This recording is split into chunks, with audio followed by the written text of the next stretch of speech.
your walls are lying to you. Behind this normal-looking drywall could be lost love letters, prohibition whiskey, or, no joke, $30,000 in mob money. We are literally cutting this wall open right now. And what we find might change how you see your own house forever.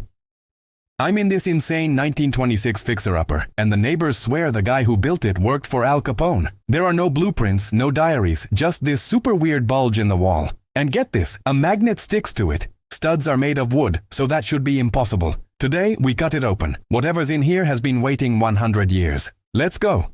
Okay, it's time to cut. Crack! My knife blade literally just snapped. What is in here? Behind all this dust? No way! A metal box just slid out. It's an old cookie tin sealed with crusty rubber bands. My heart is pounding. Inside, a newspaper from 1929, a tiny skeleton key, and a stack of letters to someone named My Dearest Rose.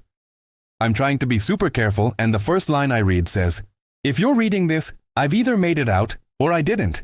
I literally have goosebumps right now. This is insane. I immediately went online. Census records show a woman named Rose lived here, and the return address on the letters? The Lexington Hotel. That was Al Capone's headquarters. That's why the magnet stuck to the wall. Gangsters used to hide stuff inside walls and use things like love letters to throw people off.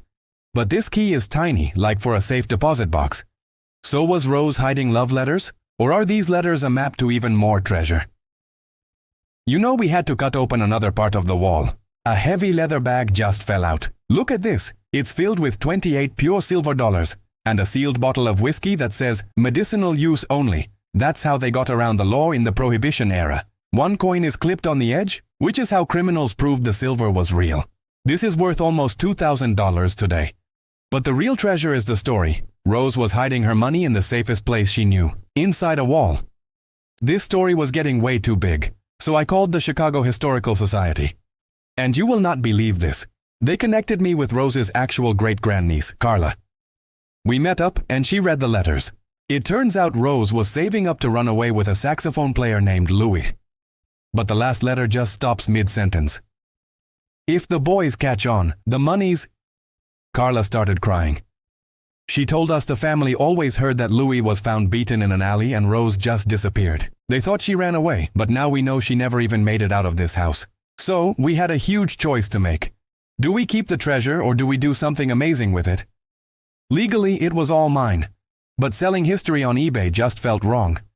So Carla and I made a deal.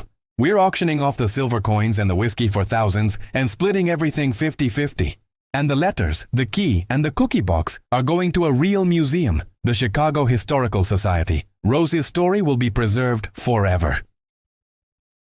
What's the craziest thing hidden in your house? Let me know in the comments below. And we just found another suspicious wall in this house, so if you want to see us tear that one open too, subscribe right now so you don't miss it. This house was basically a giant memory stick full of mob secrets. Rose never got her happy ending, but because she hid her treasure in this wall, her story survived for 100 years. So next time you hear a weird noise in your house, just listen. You might be hearing the best secret your house has ever kept. We're patching this wall up, but Rose's story is finally out, and that's just incredible.